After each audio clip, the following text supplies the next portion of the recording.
Hoy saludamos a Rafael Llanes, diputado del Común. Rafael, bienvenido. Hola, buenos días. ¿Cómo está? ¿Cómo se encuentra? Pues bien, de salud muy bien, bastante preocupado con las continuas situaciones que vienen sin esperarlo, pero bien, trabajando con ilusión, que es lo importante.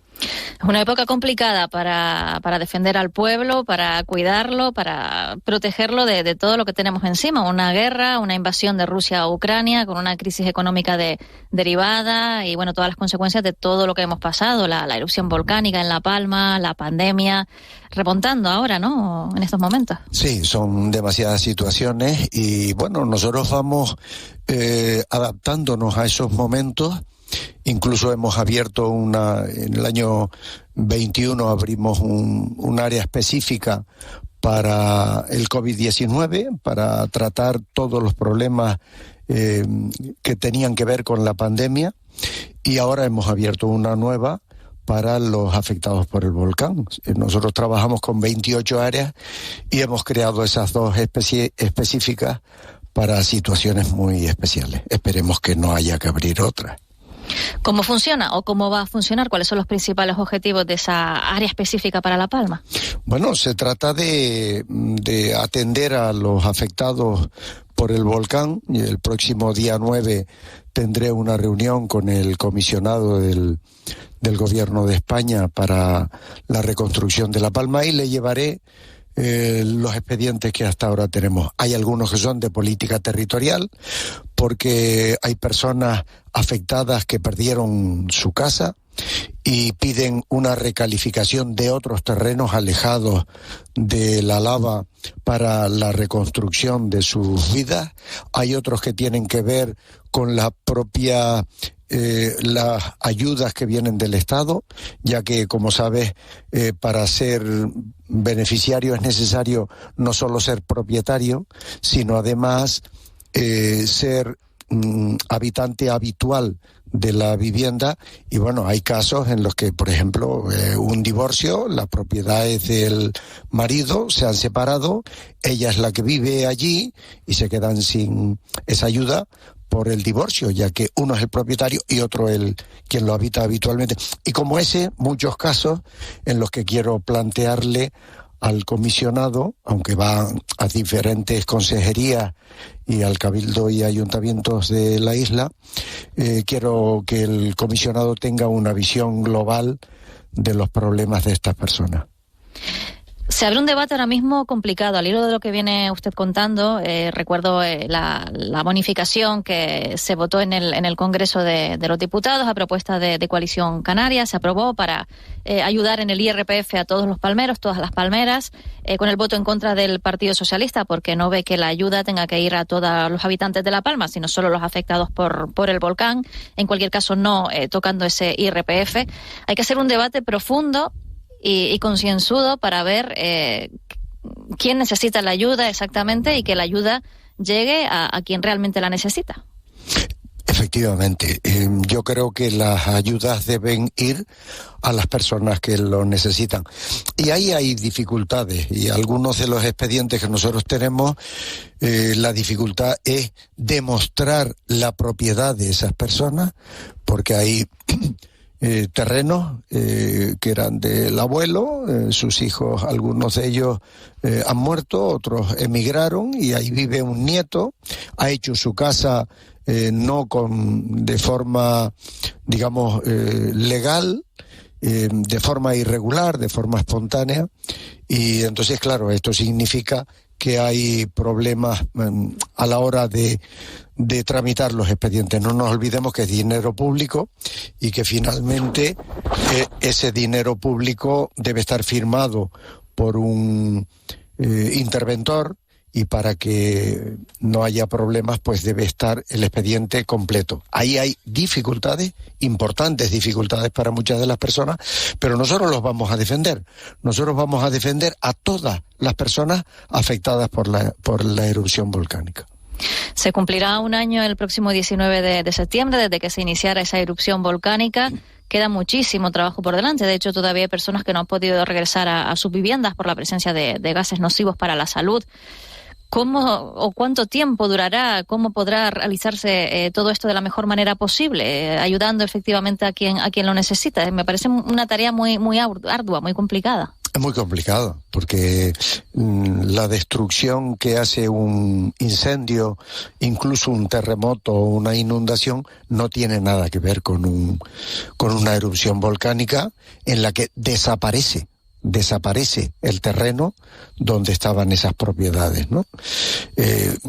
Hay que tener en cuenta que, por ejemplo, Puerto Naos todavía hoy sigue cerrado. Es un pueblo fantasma. Es decir, y claro, convivir con esta situación es muy complicado, sobre todo no solo por las propiedades en sí, sino por la identificación que esas personas sentían por el territorio que habitaban. Desaparece la iglesia donde bautizaron a sus hijos, la plaza donde jugaron, la escuela en la que estudiaron. Desaparecen todas las referencias vitales de esas personas y recuperar todo eso es imposible, ¿no? Entonces la administración pública lo que debe hacer o procurar es, en la medida de sus posibilidades, posibilitar una recuperación lo más acertada posible. ¿Cuenta usted con el apoyo del defensor del pueblo, de Ángel Gabilondo? Pues sí, he tenido varias conversaciones con Ángel Gabilondo y le puedo adelantar que en octubre los dos visitaremos la zona afectada por la erupción volcánica. Hemos decidido coordinarlo porque hay ayudas que son de la comunidad autónoma y por tanto me corresponden a mí las competencias, pero hay otras que son del Estado y hemos acordado coordinarnos para así hacerlo lo más ágil posible para las personas.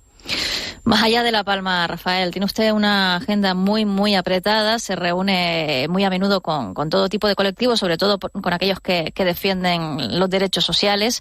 Ayer, sin ir más lejos, lo escuchamos usted hablar de dependencia con la consejera de Derechos Sociales, Noemí Santana. Usted comentaba que hay una leve mejora en los datos con respecto a años anteriores, pero que hay que seguir trabajando para conseguir más dinero y personal. Evidentemente, los datos de 2022 que nos traslada la consejera y la directora general, Marta Arocha, es que han mejorado con respecto a 2021. Pero yo ayer le decía a la consejera que es necesario que el gobierno de Canarias apueste de una forma más decidida por la dependencia. Y te voy a dar un dato, y ayer lo decía, es necesario duplicar, fíjese lo que le digo, duplicar el presupuesto para acercarnos a la media nacional. Pues bien, aún así, la media nacional no es cumplir con la legislación. Sería esa la primera fase. Y la segunda fase, que debe ser el objetivo irrenunciable, cumplir con la legislación, exactamente con la disposición final primera y con el artículo 9 y 11, los artículos 9 y 11 del decreto que desarrolla la ley en Canarias, que dice que debe hacerse en 180 días. Pues ese objetivo es irrenunciable y me gustaría que hubiera una programación para conseguirlo. No se puede conseguir de la noche a la mañana, por supuesto, pero es necesario programarlo para que en un plazo prudente esta comunidad autónoma pueda cumplir con lo que dice la ley y el propio decreto del Gobierno de Canarias. 180 días que a nivel nacional, la media nacional son más de 400 y aquí en Canarias más de 900 días, lo que se tarda en resolver un expediente. Tiempo medio, tiempo medio, con lo cual hay expedientes que tardan más y otros que tardan menos, evidentemente. Es una situación que yo ya he dicho en el Parlamento que es insostenible y ya le digo, yo pediría ahora mismo que se duplique el presupuesto para dependencia, ya que si a la Dirección General de Dependencia no se le dan los medios adecuados, no es posible pedirle responsabilidades. ¿Qué ocurre o qué ha ocurrido durante todos estos años atrás, Rafael? Porque es un problema que venimos arrastrando desde hace varias legislaturas. ¿Y cómo es posible que no se haya solucionado ya? A mí me gusta mirar los problemas que tenemos hoy y mirar hacia el futuro de cómo corregirlos.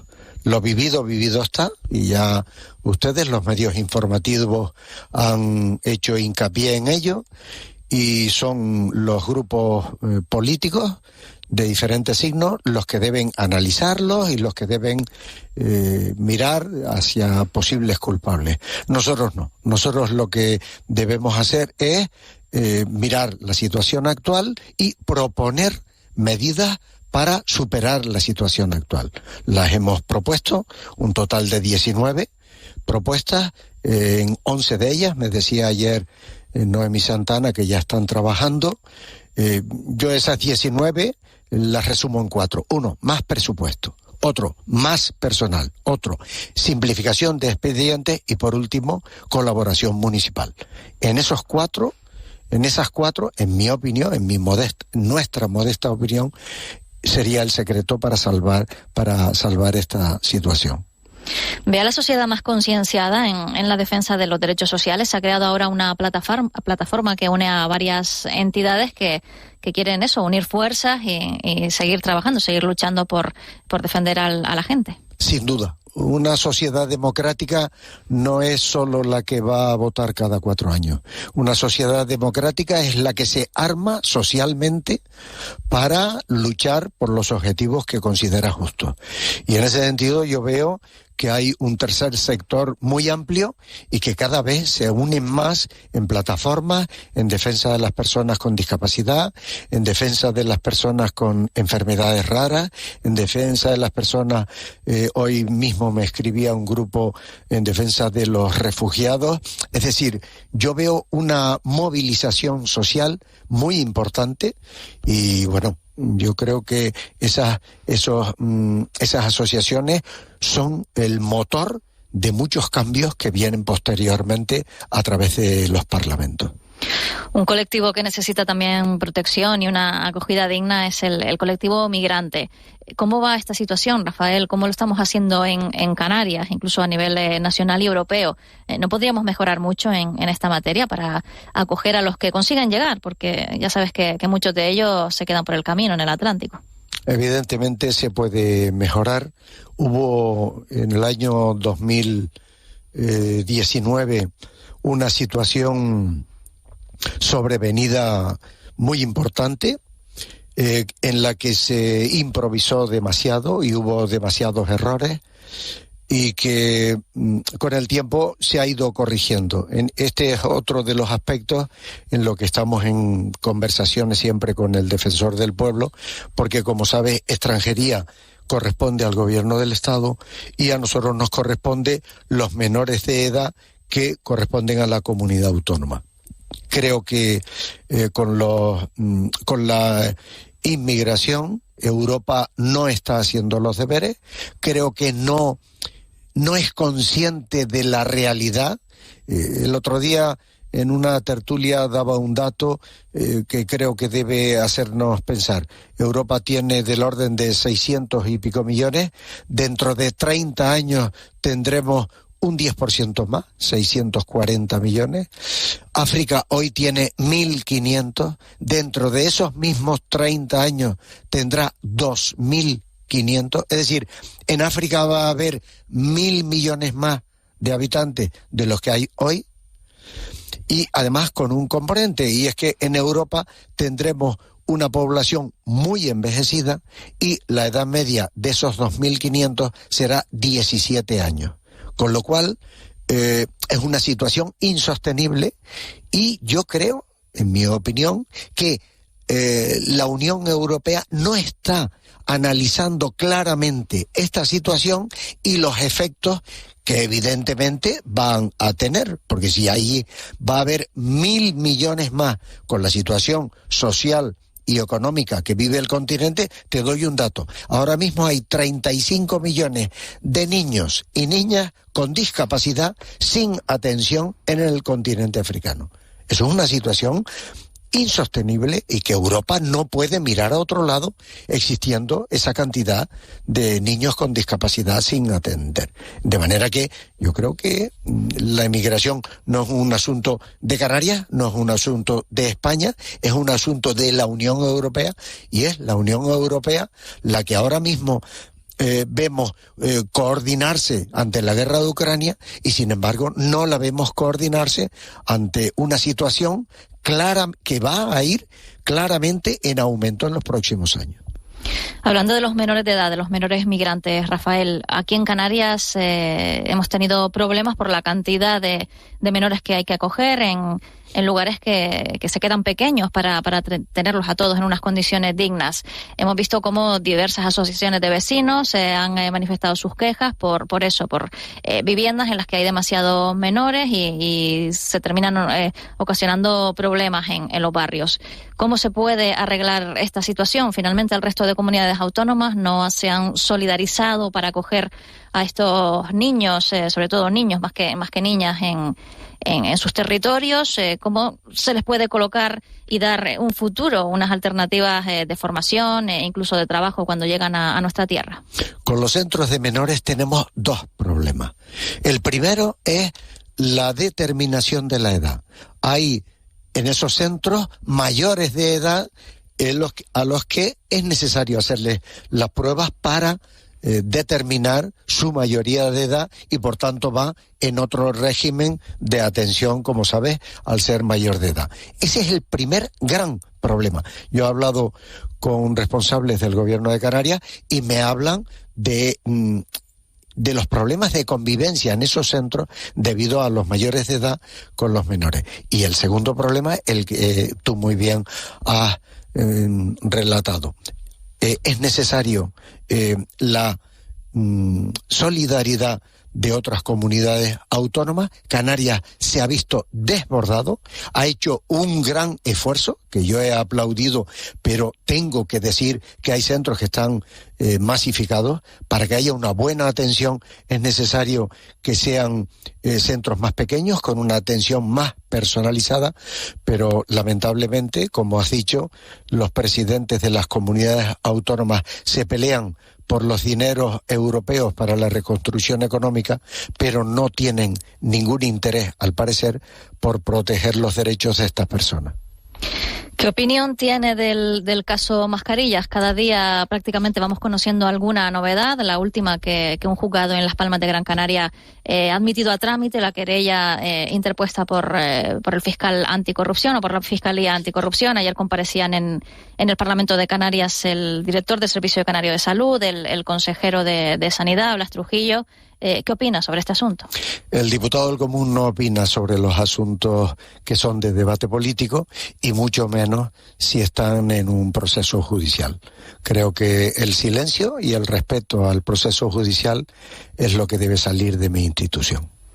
Pues le iba a hacer una pregunta política también, no sé si me dará la misma respuesta, porque hoy precisamente el Partido Socialista a nivel nacional ha anunciado cambios en el partido, con un nuevo portavoz en el Congreso, Pachi López.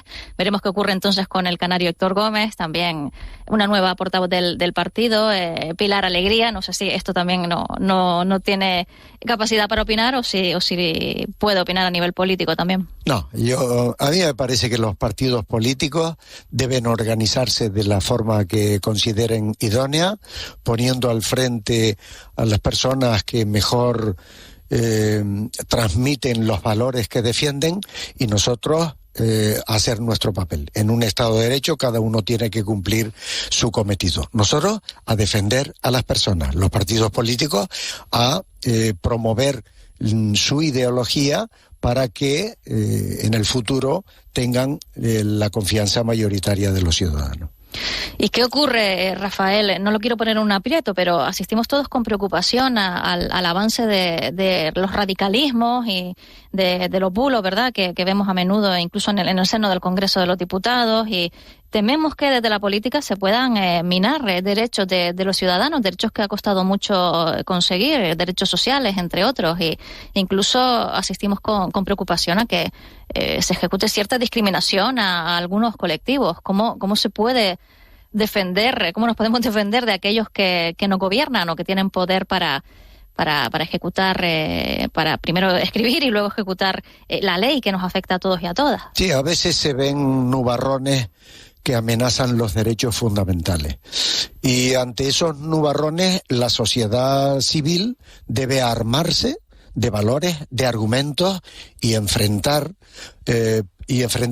para defender los derechos de los más débiles, de las personas en exclusión, de las personas que se les quiere discriminar por su origen, por su religión, por su condición sexual, etcétera. Es decir, y en eso sí es verdad que la Diputación del Común, que todas las defensorías del pueblo de España, estamos unidos en defender esos valores de igualdad entre las personas.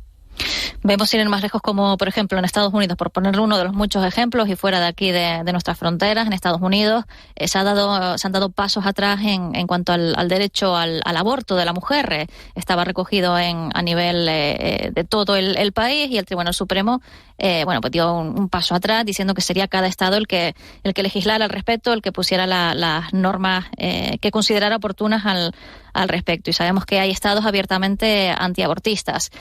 Lo digo en esta línea de tener cuidado con los derechos que se han adquirido, derechos, por ejemplo, para la mujer, porque no están asegurados, ¿verdad? Hay que seguir luchando por ello. No hay nada consolidado. A esos nubarrones me refería. Y es la sociedad y son los medios informativos los que deben, de una forma crítica, de una forma razonada, defender los derechos para que la ciudadanía los comparta y los defienda. Son muchos los mensajes de odio que se reciben por medio de WhatsApp, en las redes sociales en general, y esos mensajes de odio pueden ir minando determinados núcleos de opinión.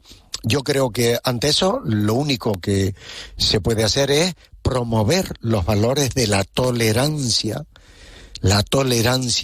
que es fundamental, la convivencia, el diálogo, el consenso, y no el enfrentamiento ni la crispación.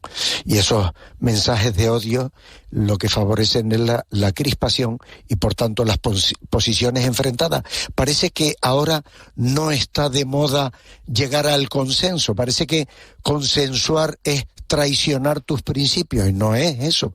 Consensuar es llegar a un acuerdo, renunciar a parte de tus planteamientos a cambio de que la otra parte también haga lo mismo y llegar a un entendimiento.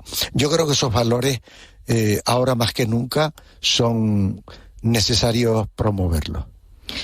Estamos llegando a la recta final de la entrevista. Cuando usted salga de aquí, ¿qué es lo más urgente con lo que se tiene que poner en la Diputación del Común? ¿En qué temas está trabajando ahora mismo? Pues ahora mismo estamos trabajando en los preparativos de un posible informe extraordinario que comenzaríamos en octubre sobre discapacidad. Hemos terminado uno sobre dependencia, otro sobre igualdad, otro sobre residencias de mayores, y ahora estamos planificando uno sobre discapacidad, que empezaríamos a redactarlo en el mes de octubre, con la idea de en el próximo año darlo a conocer al Parlamento para en dos aspectos. En primer lugar, reconocimiento de la discapacidad. El decreto dice 90 días. Estamos tardando 2 años. Y vamos a analizar por qué. Y en segundo lugar, accesibilidad. La ley dice claramente que los espacios públicos deben ser accesibles a todas las personas, no solo a las que ven, no solo a las que oyen, no solo a las que caminan con 2 piernas, accesible a todas las personas. Entonces vamos a hacer un informe, espero que el próximo año... La información de Canarias.